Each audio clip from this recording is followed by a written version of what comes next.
Welcome to Center for Spiritual Living, Port Angeles, on another beautiful Thursday evening. I am really grateful to be here on this sort of gray day, but it's been different to have a gray day in the summertime, and very, very lovely. We have our opening song, I Am Opening Up, in sweet surrender to the luminous love light of the One. The words are in the folded part of your program. I invite you to join us.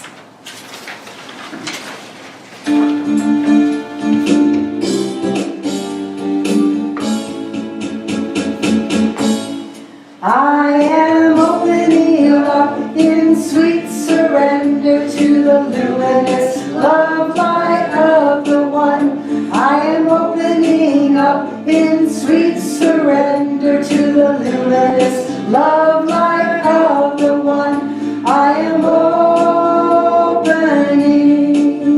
I am opening.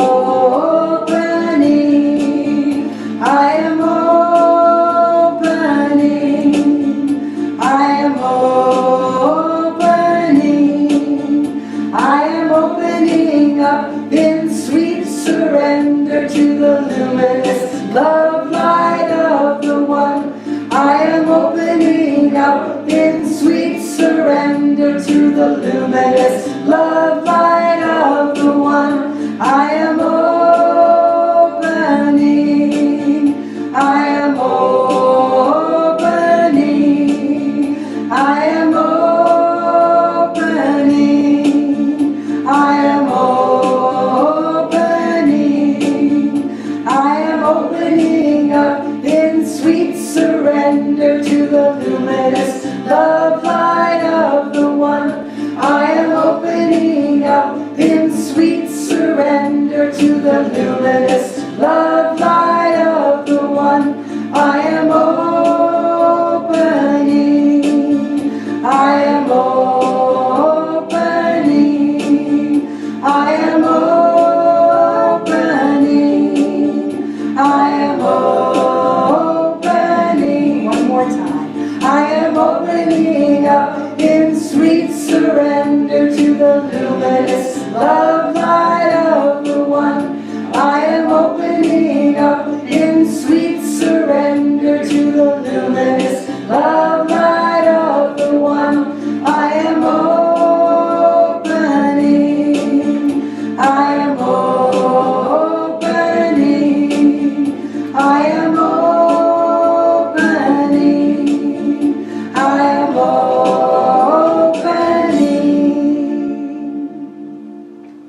Beautiful. We have a reading of our vision and mission, which is also in the folded part of the program. I invite you to join us in reading this vision and mission and deepening in your experience of it every time we say it. Our vision. We are an open, safe, creative, and spiritual community where we experience divine love and connection every day. Our mission.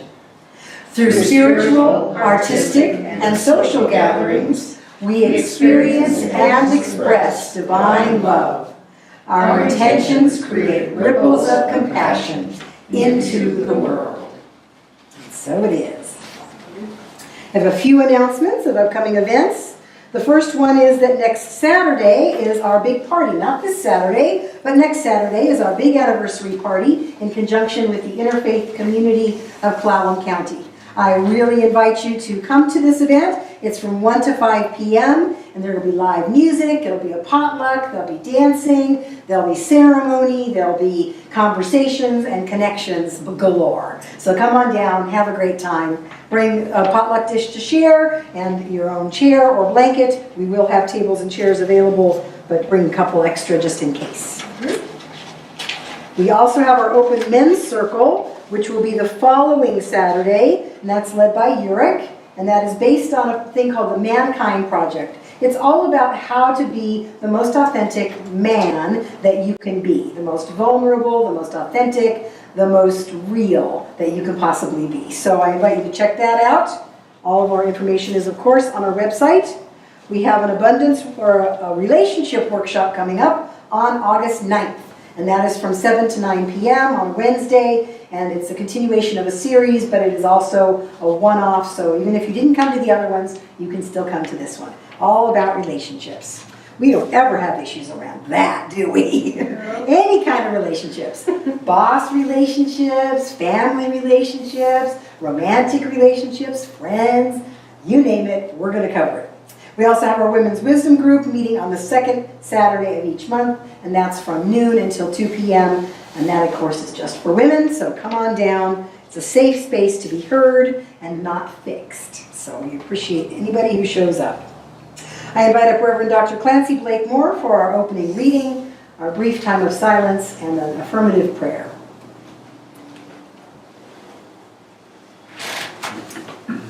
Ernest Holmes, who is the founder of Science of Mind and Spirit, in one of his many books, one, How to Use the Science of Mind, wrote, "It is necessary for us to see that unity does not mean uniformity." Unity does not mean uniformity.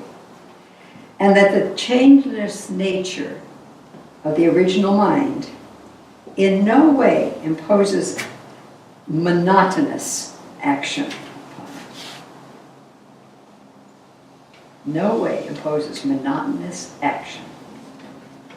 Let's take that into contemplation for a few moments.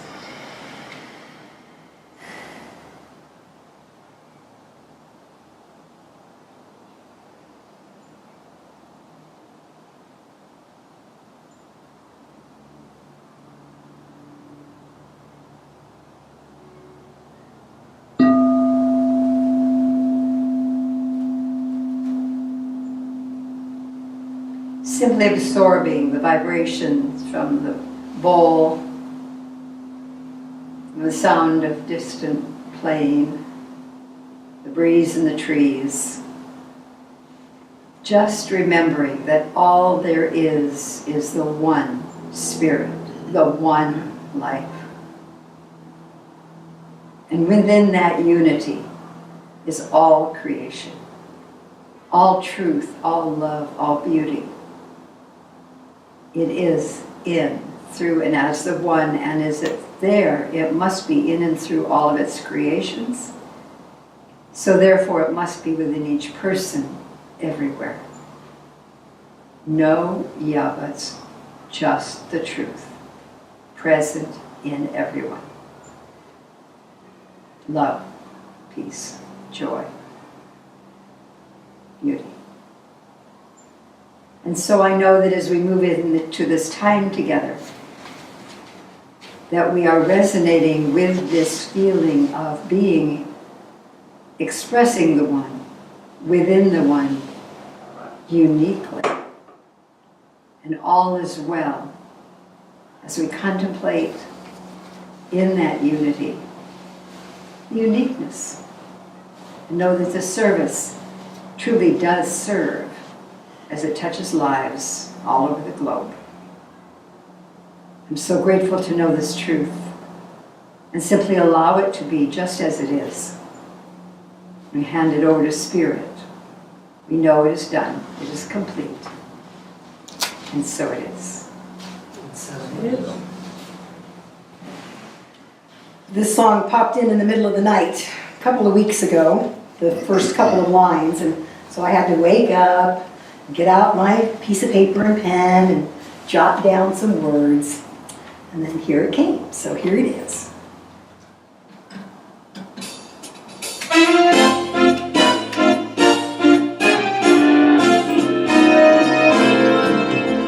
I'm not the one I used to think I was. I'm not the one I think I am now. I'm not the one who thinks, oh wait, I am. I am the one that I am. I'm not the whole of the one, just part of it, and I am whole in the one. Oneness is all that I am, yes, every bit, 'cause I am the one that I am. I am one, and you're one too. That makes we. The one is us, we, me, and you.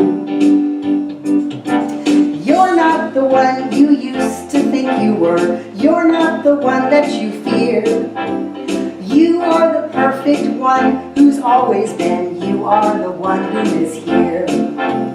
You are one, and I'm one too. That makes we. The one is us, we, me and you. We're here in the wholeness of one. Imagine it connected to everything now. All of life held in the one, a perfect fit, divinely unfolding somehow. Remember, we are oneness now. Woo!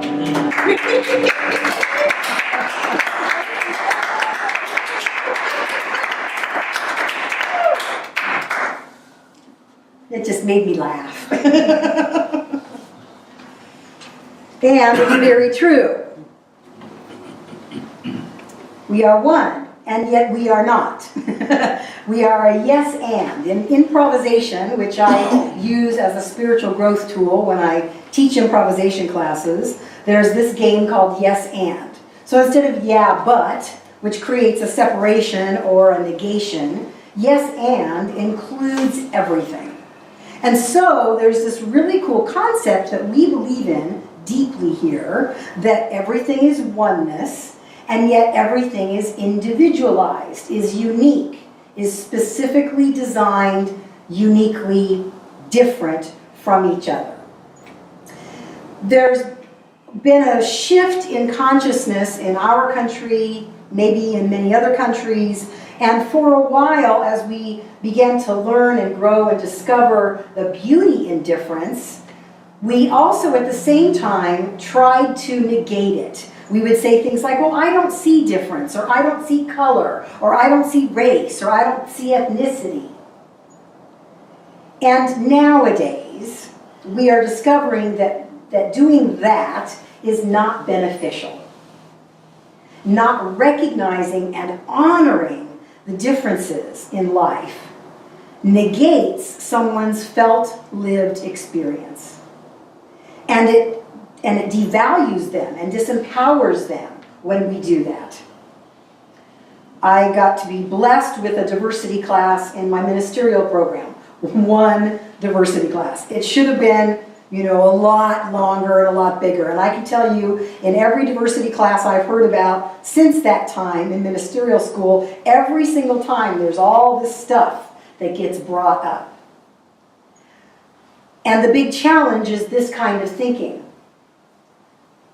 When we disregard another's lived experience, it devalues the beauty and the pain of somebody's life. It, as I said, it negates it. And so instead of saying, I don't see difference, I don't see color, I don't see race, it's valuable for us to acknowledge that, yes, in fact, we are different. That people in different parts of the world have different lived experiences than maybe we do right here. And maybe people in the different parts of our country have different lived experiences than maybe we do right here, right now. I am clearly a very white woman, and I have had a very white woman's experience of the world. I have not had a black woman's experience, a Chinese woman's experience, or any other ethnicity except my seriously Caucasian self. And so I can speak from my own experience, but if I negate someone else's as if it's not valid or true, that there's been struggle or challenge or difference, then I am disrespecting that person. When we look at any person or life form, we are looking at the divine made manifest. That means the divine in form. The infinite has become us. That's kind of a mind-boggling thing to think about, that each one of us is a representation, a part of the wholeness of the infinite. That's kind of amazing. And the other part that goes along with that is how deeply we are loved. Deeply. Because we're here. We've been created. We've been imbued with this beautiful singularity of each one of us. A friend of mine was talking about a series of books by a channeled being or beings called Chiron. And she said she vividly remembers reading the very first couple of lines of a book that came out of these channeled experiences. And whether we believe them or not, the power of the words are undeniable. And it said something like, "Hello, I am Chiron, a magnetic entity, and you are loved." And just telling me about this, it's been decades since she's read those books, but just telling me about that, she got choked up. She said it was one of the first times she really felt how deeply she was loved. She'd been told she was loved, but she hadn't felt it in that way before. And everybody's got a channel or a path. Maybe it's not that book. Maybe it's something else. But to recognize and to realize that we, each one of us, is so specifically and lovingly crafted by this oneness. With all of our foibles, all of our beauty, all of our lived experience. How cool is that? I've been watching shows lately where I get to see people with their talent. That to me is really a beautiful thing to watch. People brave enough to step out into the world and display their talents before the multitudes. I watch America's Got Talent, I watch The Gong Show, and I'm watching The World of Dance. And every single time there's a person who steps forward and talks about the beauty of life, the beauty of who we are in our pain and in our glory, and to express that authentically. And that's part of their mission. There was this 14-year-old girl from the world of dance who talked about this. She was lovingly coached and able to bring forth her own experience of pain in separation. And she was able to express it through her dance for the first time. She was an incredible dancer, but we really felt her this time because she was able to unlock and share her truth. It was incredible. And this very eloquent young woman said, "I just want to show people that whatever's going on for them, that they can express it." It was incredibly beautiful. And she's not like me. I can't do that. We are not like each other. We have similarities. We have bones and blood and all the things that make us similar, but we are so unique. We are not two things, human and divine.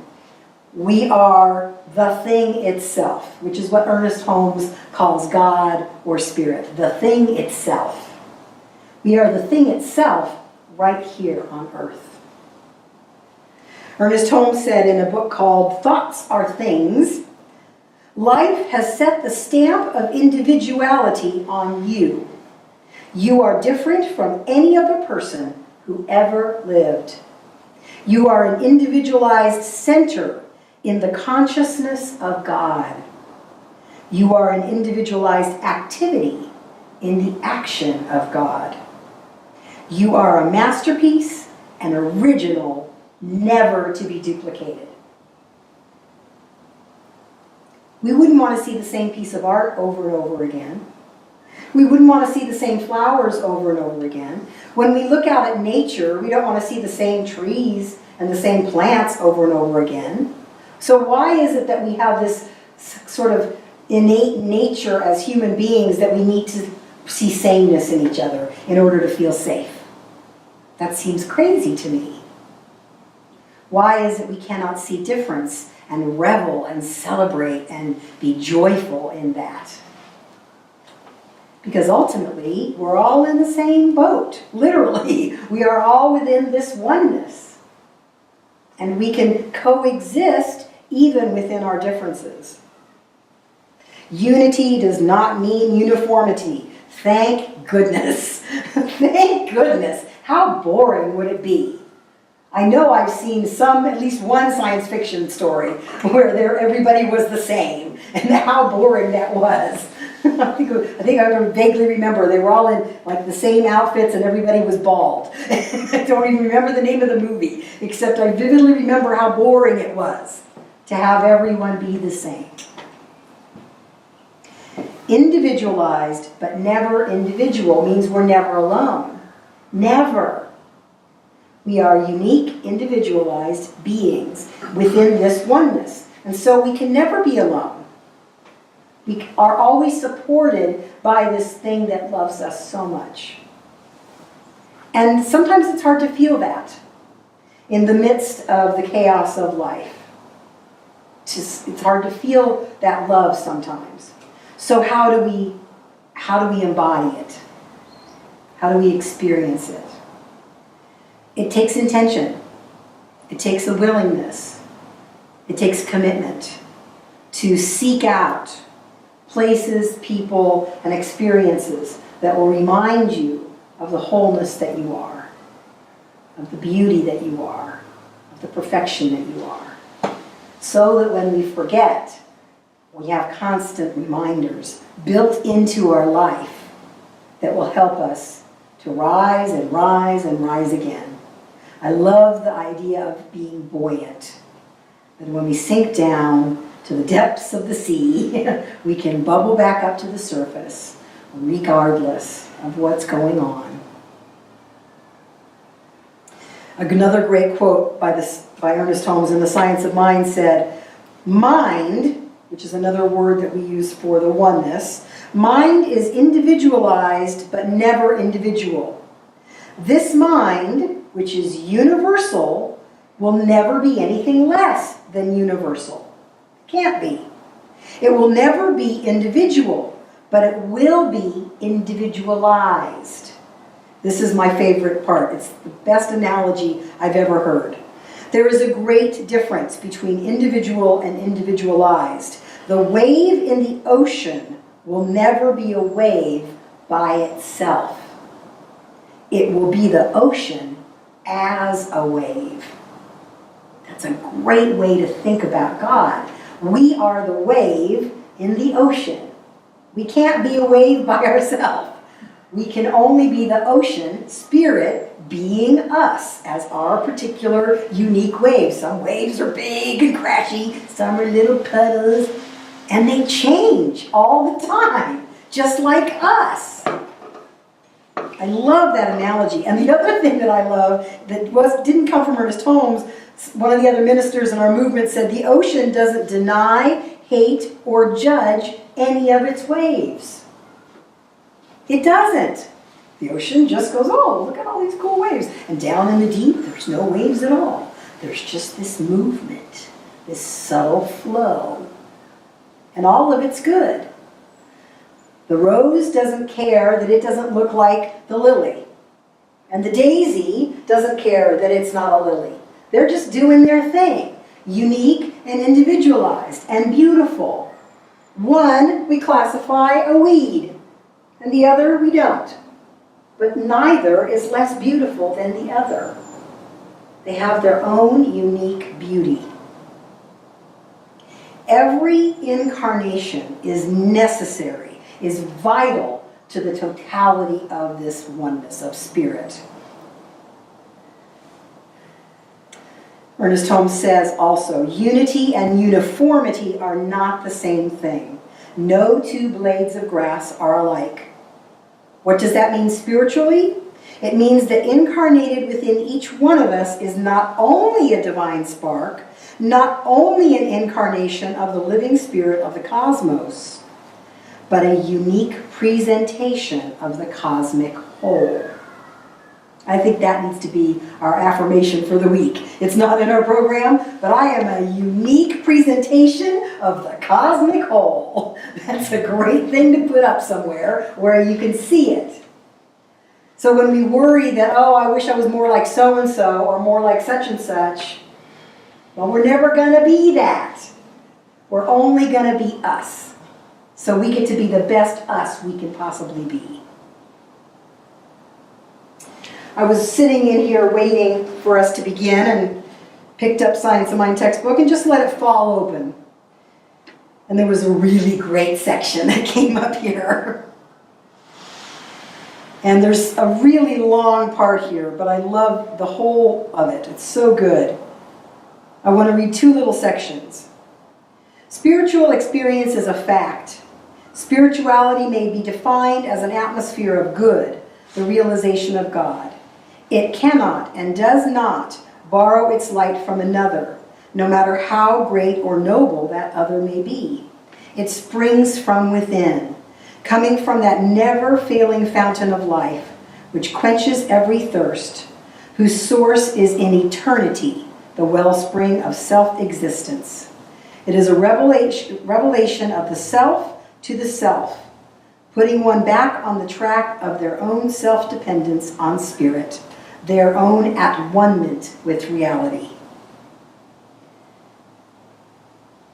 We get to experience again and again the coming back to this reality when we forget. Because we do forget. So this week, I invite you into some simple steps, some simple practices to just try out and see how they feel in your body. You can only embody that which we are willing to embody. We can only embody what's already within us. There's nothing outside of us. There's only what is within. That is what we can embody. I can't take from you something that I can embody. I can be inspired by you and lifted by you and maybe see something in a new way from you.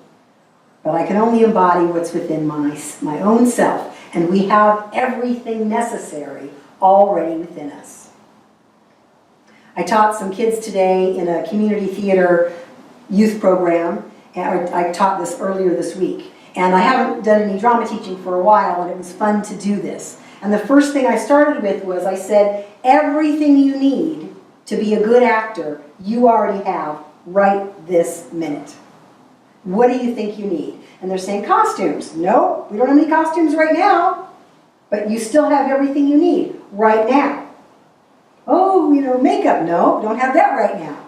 We have everything we need. We have our face, our body, our voice, and our brain. And that's the first thing I teach. You have everything you need to be exactly the perfect actor for you. It's how we use those tools that make us better, more authentic. So you and I have everything we need to express this divinity that is already present within us. So the first step is value all of yourself as meaningful and precious to the whole. All of yourself. The second step is see divine presence everywhere. That means see divine presence in the person whose political views you don't agree with. See divine presence in the person who you think does heinous acts in the world. Somewhere under there is the divine expressing. Honor those individualized expressions. We do say in this movement, and Ernest Holmes says, that if what we want in this life does no harm to ourselves or another, then it is obviously good and right and shall unfold. So we can honor individualized expressions that do no harm. And if we see individualized expressions doing harm, well, that's where we can decide if it's up to us to be the action of the divine, to become the action of the divine, to step up, to speak out, to say what we see, to speak our truth. There's a very famous minister in our movement, Edwin Gaines, who's been around forever and ever. Be the action of the divine and open to the possible. What might be possible here? Oh, well, that's never going to work. That's never going to happen. They're never going to change. It's never going to be different. Be open to the possible. So Edwin Gaines says, would you be willing to consider the possibility? That's really giving you a lot of space, right? Would you be willing to consider the possibility that the universe has a way you haven't thought of yet. We always think we have to figure it all out. I have to be the one. I have to figure it out. I have to make it happen. Are we willing to consider the possibility that there might be something working beneath the surface that we can't see, that we haven't even thought of, that might be a possibility for good, for change, for opening, for an honoring of each other? We belong to the Interfaith community in Clallam County, and their mission and purpose is to engage people in uncomfortable dialogue, to bring people together, to have difficult and uncomfortable dialogue and find a place of unity to come together, to honor the differences that we all bring to the table, listen, respond as opposed to react, ask questions, and somewhere in there, there is a way to connect. Always. There always seems to be a way. A woman that's part of that organization, she works with groups to have the difficult conversations. She teaches people how can we have these very challenging things that might be fraught with the potential for danger and upset and trauma. And how can we have these conversations with love and grace and spaciousness? That's something we bring in. It's not something that is there already. It's not something that we need to expect from the other. But it's something we carry in with us as best we can. And when we forget, we surround ourselves with those people, places, and experiences that will help us to remember. So I no longer say, I don't see difference, and I don't see color, and I don't see this and that and the other. Now I recognize and honor the beauty of the difference in this world. That has helped me to recognize and honor the difference in myself. And hopefully that we all do the same. Thank you.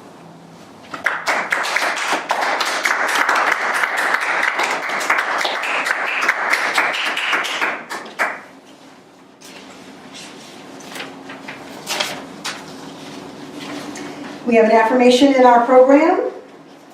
I invite you to say it with me. It is on the insert page. I honor the divine differences which express as unique and beautiful beings. I recognize the oneness through all. Thank you. Now is our time for conscious giving. This is a practice we do every week, affirming and acknowledging our abundant life and our abundant world. I'm so grateful for this practice in my life that reminds me that I am all of the one and all of the all, and all of the perfectness of my little piece of it.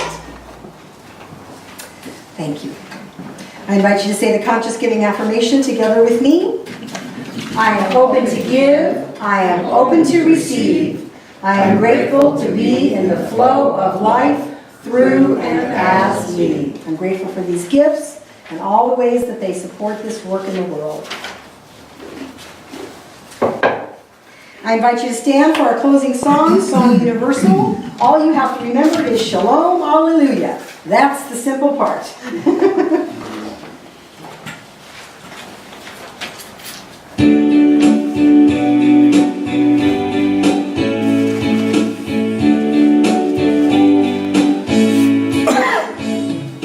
Shalom, Hallelujah.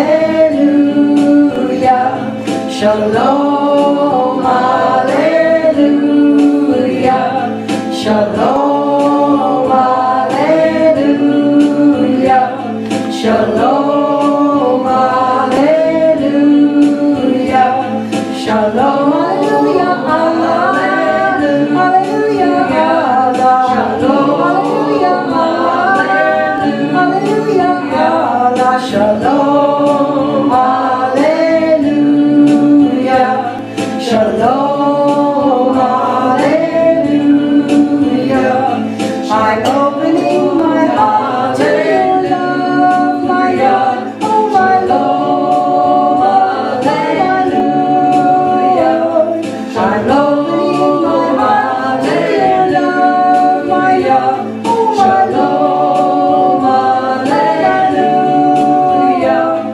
Shalom, Alleluia. Shalom, Alleluia. Thy kingdom come, thy will be done, on earth as it is in heaven. Thy kingdom come, thy will be done, on earth as it is in heaven. Thy kingdom come, thy will be done, on earth as it is in heaven. Thy kingdom come, thy will be done, on earth as it is in heaven. Thank you, beautiful job. Thank you for this evening.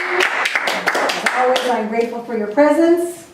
And in the back, we have tea and water and snacks! Because you gotta have snacks. You gotta get snacks. You gotta show up if you wanna get snacks. Woo!